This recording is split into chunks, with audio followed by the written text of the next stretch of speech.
কার্পণ্য করে।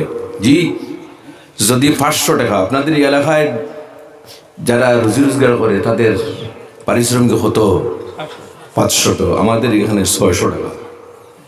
জি, তো যাই হোক, এই যে পারিশ্রমিক যেটা আছে এটা কিন্তু সারাদিন কাজ করলো, তার মাথা থেকে পা পর্যন্ত গাম বাইয়া বাইয়া পড়লো, আর পারিশ্রমিকটাকে যদি কোনো মানুষ কমায় যদি, তাহলে এটা আল্লাহ রাজি হবেন না আল্লাহ নারাজ হবেন? আল্লাহ রবি বলেন, কোন মজদুর দিয়ে কাজ করানোর পরে তার শরীরের গাম শুকাইবার আগে তার পারিশ্রমিকটা তোমরা দিয়া দিও। কখনো তোমরা তার উপর জুলুম অত্যাচার করিও না, কোন ধরনের কোন কথাবার্তার মধ্যে তোমরা বেশম করিও না। যা তুমি তার সঙ্গে আলোচনা করছো সেটা তুমি দিয়ে দিও।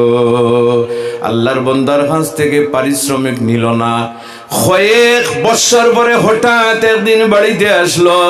বাড়িতে আসার পরে বলল, ভাই আমি তোমার বাড়ির মধ্যে আমি কাজ করেছিলাম, কিন্তু আমার পারিশ্রমিকটা তো আমি নেই না, গতিকে আমার পারিশ্রমিক যেটা আছে সেটা তুমি দিয়ে দেও। আল্লাহর বান্দা বলল, ভাই তোমার পারিশ্রমিকটা আমি একটা লাভজনক খাতে ব্যয় করেছি। এই দেখো মাঠ পূর্ণ গরু আছে, সমস্ত গরু কিন্তু তোমার পারিশ্রমিকটা আর। আল্লাহু আকবার জোরে বলুন, সব তুমি নিয়ে যাও। আমরা মানুষ এইভাবে করবে? আমাদের মধ্যে বড় দোষ, আর পাবেন না। ঋণ নেওয়ার পরে তো আর ঋণ পরিশোধ করতে চাই না, আজ না কাল, কাল না পরশু।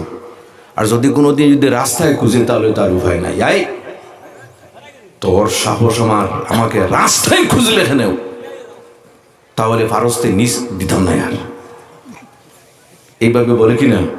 যে জুড়ে বলুন, এইভাবে বলে কিনা? আয় হায়, ঋণের বোঝা মাথায় নিয়ে কখনো খাফনের ভিতরে ঢুকবেন না, আর না হইলে আপনার মতো কিয়ামতের দিন গরিব মিসকিন আর কোনো মানুষ হইবে না।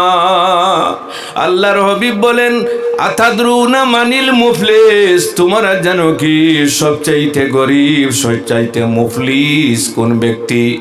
সাহাবায়ে কেরাম আরজ করলেন, ইয়া রাসূলুল্লাহ, আল্লাহু ওয়া রাসূলুহু আ'লাম, আল্লাহ এবং তার রাসূল সবচাইতে ভালো জানেন কোন মানুষ গরিব। আল্লাহর হাবিব বলতেছেন, কিয়ামতের দিন সেই ব্যক্তি সবচাইতে গরিব যে ব্যক্তির সওয়াবের কোনো অভাব নাই, নামাজের সওয়াবের কোনো অভাব নাই, রোজার সওয়াবের কোনো অভাব নাই, তাসবিহ তাহলিলের কোনো অভাব নাই, পড়াশোনার কোনো অভাব নেই। কিয়ামতের দিন সওয়াবের বস্তা নিয়ে সে উঠেছিল।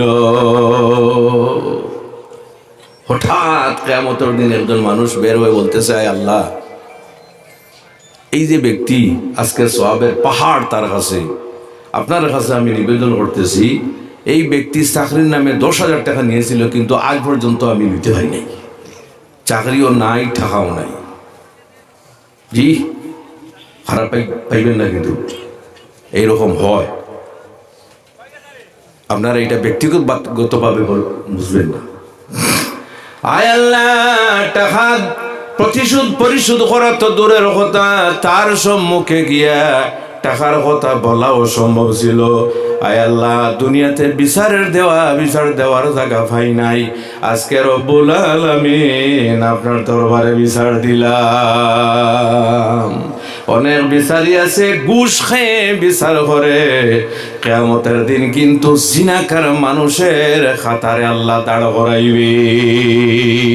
নাউযুবিল্লাহি মিন যালিক। আল্লাহ সুবহানাহু ওয়া তাআলা বলবেন, এই তার কথা সত্য, ওখানে মিথ্যা বলার কোনো উপায় আছে? জি, আগে বলছি না, হাত সাক্ষী দিবে, ভাও সাক্ষী দিবে। সে বলবে, হ্যাঁ আল্লাহ কথা সত্য, তার টাকাটা দিয়ে দাও।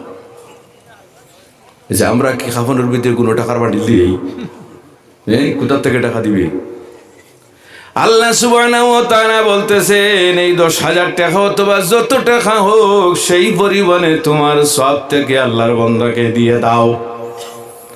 এইভাবে তার সওয়াবের পাহাড় থেকে কিছু সওয়াব দেওয়া হলো। সামান্য পরে আর একজন আসবে, আবার পরে বলবে, আয় আল্লাহ, আপনার বান্দা একদিন আমার উপর জুলুম অত্যাচার করেছিল, এই জুলুম অত্যাচারের বিচার আমি দুনিয়াতে কোনো মানুষের কাছে দেই নাই, আর আমর রাহিমিন আপনার দরবারে আমি আজকে বিচার দিতেছি।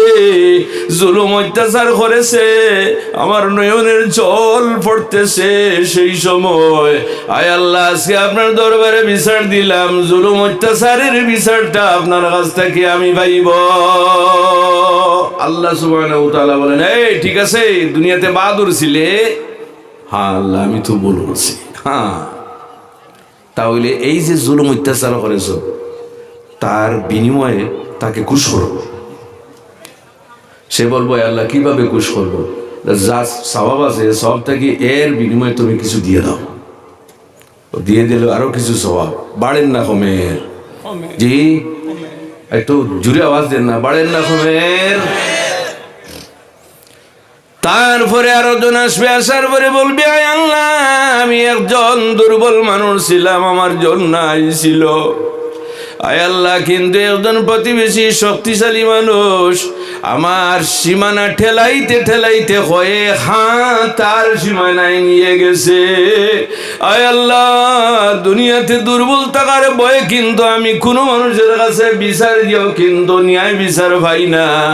আর আমর রাহিমিন আজকে আপনার দরবারে আমি বিচার দিতেছি, সেই বদলাটা আজকে আমার নিতে লাগবে। আল্লাহ সুবহানাহু ওয়া তাআলা বলবে, হে বান্দা, জমিনের বুকা ছিলে, সেই বন্দার জমিন তুই আত্মসাৎ করেছিলে, আজকে সে পরিমাণ সওয়াব তোমার সওয়াবের অবস্থা থেকে দিতে লাগবে। এইভাবে সওয়াব বন্টন করতে করতে আল্লাহর বন্দার সওয়াবের অবস্থা সমস্ত শেষ হয়ে গেছে। আল্লাহু আকবার। তারপরে আর একজন বাইর হইল, বাইর হওয়ার পরে বলল, আল্লাহ, এই ব্যক্তি এমন ভাবের জালিম ছিল, তার হঠাৎ দ্বারা আমার উপর জুলুম অত্যাচার করতো, আয় আল্লাহ গালাগালি করতো। আজকে আমি আপনার দরবারে বিচার প্রার্থী, আমার বিচারটা চাই। আল্লাহ সুবহানাহু ওয়া তাআলা বলবেন, হে বান্দা, এখন সওয়াব নাই, তুমি কিভাবে বদলাটা দিবে?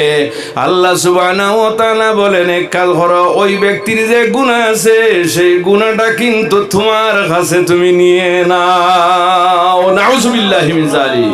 এইভাবে সওয়াব বন্টন করতে করতে সেই ব্যক্তি অন্যের গুনাহ সে গ্রহণ করলো। আল্লাহ রাব্বি বলেন, এই ব্যক্তি কিয়ামতের দিন সবচাইতে গরীব, যে ব্যক্তি সওয়াব নিয়ে উঠেছিল কিন্তু বন্টন করতে করতে কোনো সওয়াব আর থাকলো না, অন্য মানুষের গুনার বোঝা মাথায় নিয়ে দোজখের দিকে তারা যাইতে